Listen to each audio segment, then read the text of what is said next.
La parole est à Louis-Joseph Moscour.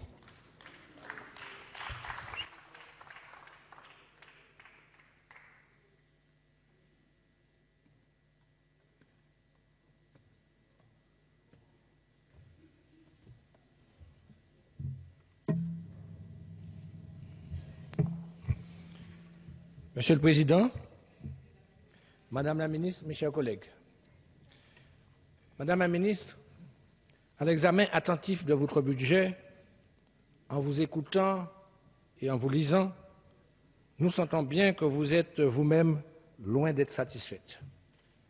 Je ne suis pas cartomancien, ni chiromancien, mais on le sent. Vous faites contre mauvaise fortune bon cœur. Solidarité gouvernementale oblige. Vous êtes en réalité plus victime que coupable de la politique d'austérité et de restrictions budgétaires imposées par le gouvernement auquel vous appartenez.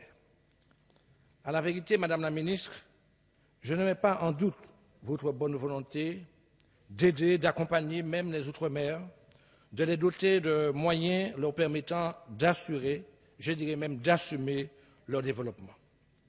Aussi, je me garderai d'égrener des chiffres pour étayer, pour argumenter, tant il est aisé de démontrer, après analyse de votre projet de budget, que celui-ci est certainement le plus pénalisant, je me permets de dire le plus mauvais, depuis près d'une décennie pour nos économies. Le moins que l'on puisse dire, c'est que votre budget ne va pas marquer les esprits. Et tous les secteurs dynamisants de nos territoires ont été victimes de cette politique d'austérité. Toutes les mesures qui y sont contenues sont inefficaces, voire préjudiciables, à l'exception de quelques mesures sans impact significatif sur la vie des habitants de nos territoires.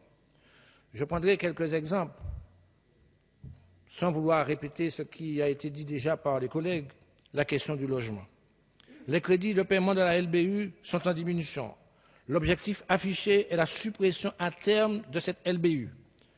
Vous ne l'avez pas caché, Madame la Ministre, et il faudrait bien que vous nous donniez quelques explications.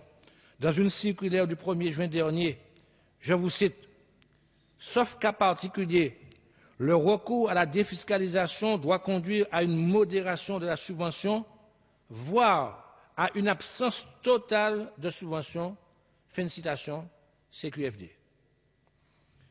Quand en Martinique, on voit que, il a dit tout à l'heure le collègue Letchimi, 251 logements sociaux ont été construits en 2008, quelques 340 en 2009, alors qu'il en faudrait construire à peu près plus de 2000 par an pour satisfaire l'ensemble des besoins de la population, on a lieu d'être perplexe quant aux mesures prises. Par ailleurs, les aides pour l'accession à la propriété et celles pour l'amélioration de l'habitat privé sont aussi en nette diminution. Comment maintenir dans ces conditions l'offre qualitative et quantitative de logements? Sur la continuité territoriale, les fonds diminuent de 4 millions et la réforme décidée par la LODEOM n'est toujours pas appliquée, n'est toujours pas en vigueur et on attend toujours. Autre exemple, ça a été repris par tous les orateurs, la défiscalisation est remise en cause.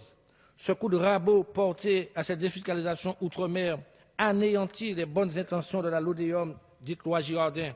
Presque toutes les mesures prises remettront en cause les dispositifs spécifiques de soutien à nos économies.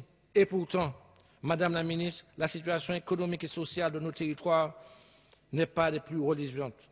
L'INSEE vient de publier les comptes économiques de la Martinique pour 2009, qui confirment la récession de notre économie. Le principal indicateur de tendance de la profession du BTP est la vente de ciment. En fin septembre 2010, la vente de ciment est en baisse de 25% par rapport à la même période de 2008, même si l'on constate une légère hausse de 1,4% par rapport à 2009.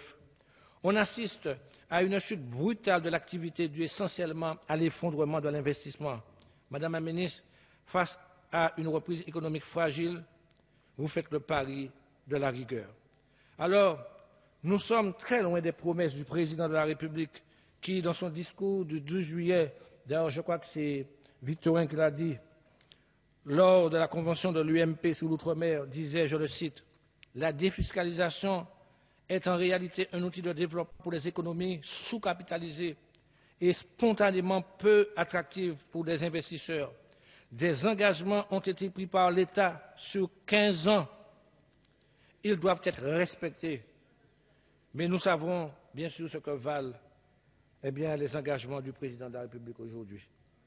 Ce coup de rabot de menuisier de Bercy est en contradiction avec la loi Girardin, puisque l'ensemble des activités considérées comme prioritaires, agroalimentaires, le tourisme, les énergies renouvelables, le logement libre et intermédiaire sont touchés.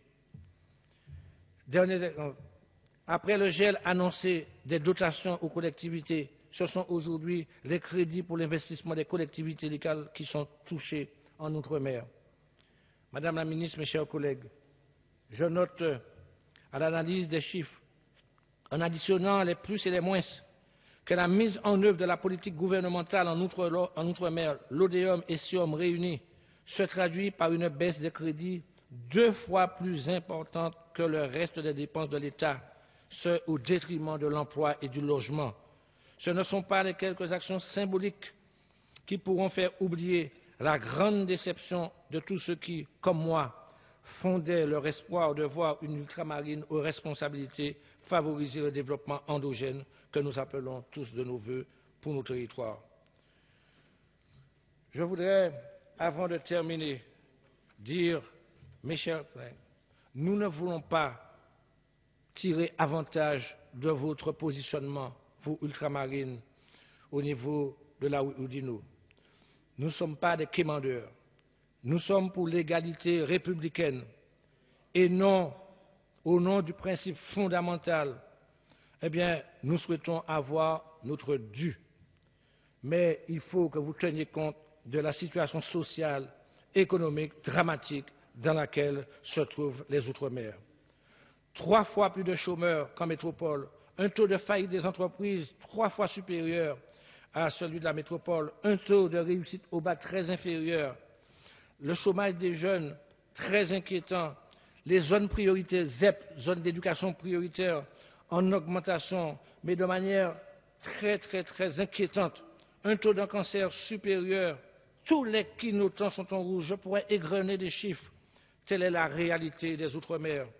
Et si nous considérons aujourd'hui qu'il y a nécessité de participer à l'effort national, à l'effort de redressement national, il faut que cet effort soit bien sûr proportionnel à la capacité contributive de chaque population. Ce n'est en tout cas ce que je souhaite vraiment pour notre Outre-mer et singulièrement pour notre pays martiniquais. Avant de terminer, je voudrais ajouter, c'est vrai, je ne vais pas être négatif, il y a quand même quelques mesures qui semblent aller dans le bon sens. C'est le cas, oui, je veux quand même être honnête, j'ai toujours été honnête, intellectuellement honnête. Quelques mesures semblent aller dans le bon sens. C'est le cas de l'augmentation des crédits alloués au SMA, qui fait un travail formidable au niveau des Antilles et singulièrement en Martinique, puisque 80% des jeunes qui font une formation au SMA trouvent un emploi, et je pense que c'est une très bonne chose. Ou encore la hausse des crédits en faveur de la l'ADOM, anciennement ANT, qui favorise l'insertion des jeunes domiens. Cependant, force est de constater qu'elles ne sont qu'une goutte d'eau dans l'océan d'austérité que votre gouvernement fait subir à nos concitoyens. Je vous remercie.